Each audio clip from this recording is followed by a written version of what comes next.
Hello friends, welcome back to my channel, and in this video you will be learning how to find factors by multiplication method. So guys, factors को multiplication method से कैसे find करेंगे आज हम ये पढ़ने वाले हैं. So उससे पहले let me just overview what is factor. So guys, factors क्या होते हैं मैं brief में बता देती हूँ. उससे पहले factors are the numbers which can divide a particular number without leaving any remainder. So if I say that we have to find factor of 6, तो 6 के फैक्टर्स फाइंड करने के लिए आपको वो नंबर्स पता करने हैं जो कि 6 को पूरी तरीके से डिवाइड कर दें without leaving any reminder. So factors always start from 1, okay, because 1 is the factor of every number. 1 can divide any number, ठीक है, 1 किसी भी नंबर को डिवाइड कर सकता है, तो they always start from 1. And the last factor of any number is the number itself. किसी भी नंबर को डिवाइड करने के लिए जो लास्ट नंबर होगा वो वही नंबर होगा. That is if I say I have to find factor of 6, that means that the last factor of 6 is 6, because 6 से बड़ा कोई भी नंबर 6 को डिवाइड नहीं कर सकता है. तो 6 के फैक्टर्स क्या है, यहाँ पर 1 है, 1 के बाद 2, 2 can also divide 6, then 3 can also divide 6, and after that 4 and 5 they don't divide 6, then directly 6. So these are the factor of 6. Okay, so इसी फैक्टर्स को अब हमको मल्टीप्लिकेशन मेथड से फाइंड करना है. सो कैसे फाइंड करते हैं?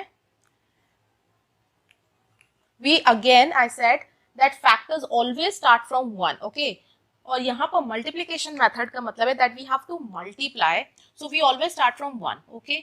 अब आपको बताना है कि 1 को मैं किससे मल्टीप्लाई करूं कि 6 आ जाए. तो 1 को मल्टीप्लाई अगर मैं 6 से करूंगी तो 6 आ जाएगा, राइट. सेकेंड टाइम 1 के बाद क्या आता है, 1 के बाद 2 आता है, ठीक है. तो क्या 2 6 को डिवाइड कर सकता है? यस, 2 कैन डिवाइड 6 बिकॉज 2 के टेबल में 6 आता है. कितने टाइम्स आता है? 3 टाइम्स आता है. नेक्स्ट टाइम अगर 2 के बाद जो नेक्स्ट नंबर आता है वो 3 आता है. अब हम जो नेक्स्ट स्टेप है वो नहीं लिखेंगे. वो क्यों नहीं लिखेंगे? क्योंकि यहाँ पर 1 into 6 में 1 is the factor of 6 and 6 is also the factor of 6. 2 into 3 में 2 is the factor of 6 and 3 is also the factor of 6. Now next time 2 के बाद आता है 3.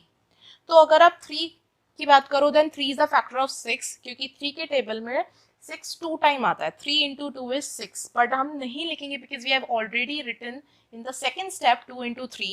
तो 2 into 3 जब ऑलरेडी हमने कर दिया है तो हम 3 into 2 नहीं करेंगे. यहाँ पर आपको स्टेप्स को रिपीट नहीं करना. You don't have to repeat the numbers.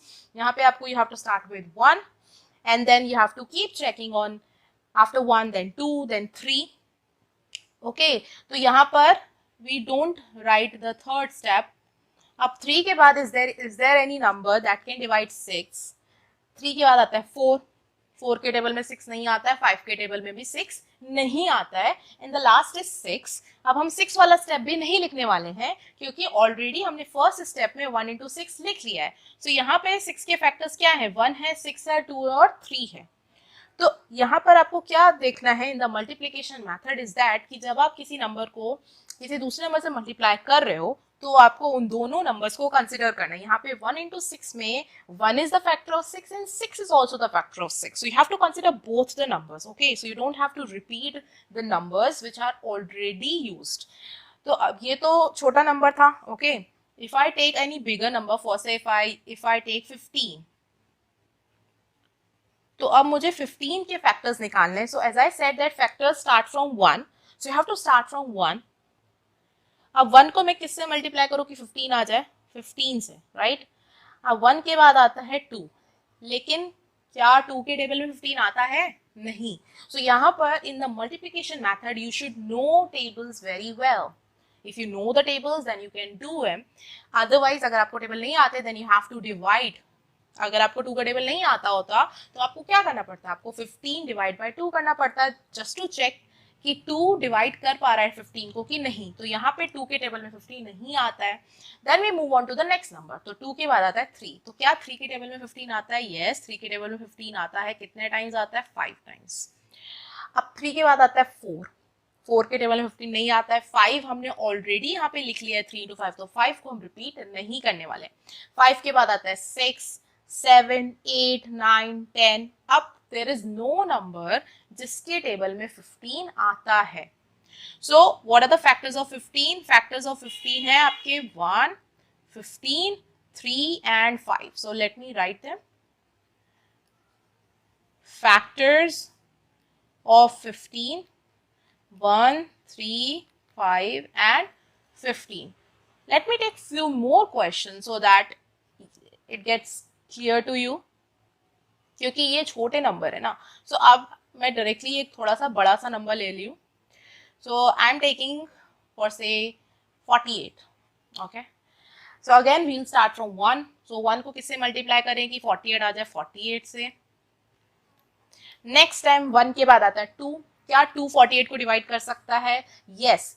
C remember this, 2 is an even number और 2 किसी भी इवन नंबर को डिवाइड कर सकता है because 48 is an even number, 2 is also an even number, so 2 can divide all the even numbers. Remember this thing. So 2 के table में 48 कितनी टाइम्स आएगा? 48 का आप हाफ कर दो, कितना होगा? 24 होगा. तो 2 के बाद आता है 3.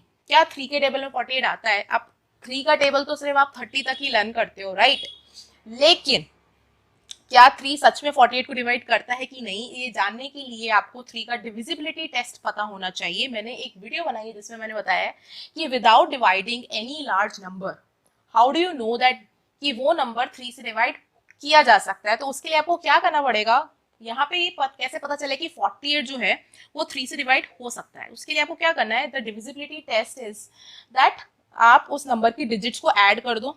यहाँ पे 48 में 4 और 8 को आप ऐड कर दो, ठीक है, और जो सम आएगा उसको 3 से डिवाइड करके देखो. अगर वो हो जाता है then we can say that कि वो नंबर भी 3 से डिवाइड हो सकता है. तो यहाँ पे 48 में 4 + 8 करोगे तो 12 आएगा and 12 divide by 3 is 4. That means 48 जो है वो 3 से डिवाइड किया जा सकता है. तो ये 3 का डिविजिबिलिटी टेस्ट है कि without dividing you can easily know that कि 3 से डिवाइड हो रहा है कि नहीं. अब कितने टाइम्स होगा ये आप डिवाइड कर लेना क्योंकि मुझे टेबल्स आते हैं. आई नो दैट कि 3 × 16 is 48. Okay. The next number is 4. Now again you have to check कि 4 डिवाइड कर रहा है 48 को. तो again yes, you can also calculate in the mind कि 4 × 1 = 4 होता है एंड 4 × 2 = 8 होता है. तो कितने टाइम्स होगा? 12 टाइम्स. तो 12 के टेबल में 48 आता है. तो सी मैंने क्या बोला, if you know tables very well till 20 you can do this method very well. Okay. और अगर नहीं आता है then you have to divide. Okay. अब नेक्स्ट नंबर है 4 के बाद 5. तो 5 के टेबल में 5 एक्चुअली में जो है वो कौन से नंबर्स को डिवाइड करता है? 5 जो है वो इवन नंबर्स में सिर्फ उन्हीं नंबर्स को डिवाइड करता है जिसके लास्ट में 0 आता है, ठीक है. अब 48 के लास्ट में 8 आ रहा है तो 8, 6, 2, 5 ये ऐसा कोई भी नंबर डिवाइड नहीं करता है. 5 के टेबल में भी आप देखोगे तो लास्ट में या तो 0 आता है या 5 आता है, उन्हीं नंबर्स को डिवाइड करता है. तो 5 कैन नॉट डिवाइड 48. देन 6. क्या 6 के टेबल में 48 आता है? यस. कितने टाइम्स आता है? 8 टाइम्स आता है. नाउ सी, अब there is no factor of 48. सारे फैक्टर्स मैंने कवर कर दिए हैं क्योंकि अब आप 6 के बाद 7 लोगे तो 7 के टेबल में 48 नहीं आता है. उसके बाद आप 8 लोगे तो 8 के टेबल में 48 आता है 6 टाइम, लेकिन आपने वो स्टेप ऑलरेडी लिख लिया है, आपने यहाँ पे 8 को ऑलरेडी यूज कर लिया है. तो ये जितने भी नंबर्स हैं left side right side they all are the factors and हमने इनको पहले कंसिडर कर लिया है. तो आपको दोबारा लिखने की जरूरत नहीं है. अब आपको 8 × 6 नहीं लिखना है, अब आपको 12 × 4 भी नहीं लिखना है. सो यहाँ पर मैं फैक्टर्स लिख दे रही हूँ सारे और 48. तो क्या होगा? 1, 2, 3, 4, 6, 8, 12, 16, 24 एंड 48. अब मल्टीप्लिकेशन फैक्टर का फायदा क्या है? फायदा इसका ये है कि यहाँ पर आप जो भी नंबर्स को मल्टीप्लाई करते हो ना उनको आप सिर्फ एक ही बार लिखते हो. अब जैसे लेफ्ट साइड और राइट साइड दोनों नंबर्स को आपने जो यूज किया है तो अब उन नंबर्स को आपको दोबारा यूज नहीं करना है, आपको दोबारा नहीं लिखना है. आप एक टाइम पे 2 फैक्टर्स निकालते हो. At a time you find 2 factors. See in every step you find 2 factors. So that's why this method is faster. Okay. So this is it guys. आपने आज सीखा कि how to find factors using multiplication method. Again I am saying you have to focus on learning tables. जितने अच्छे से आपको table आती होंगी you can do this method in very less time. You don't have to divide and you just have to remember the table. So thank you so much guys for watching the video, and if you like the video please subscribe to my channel and stay tuned.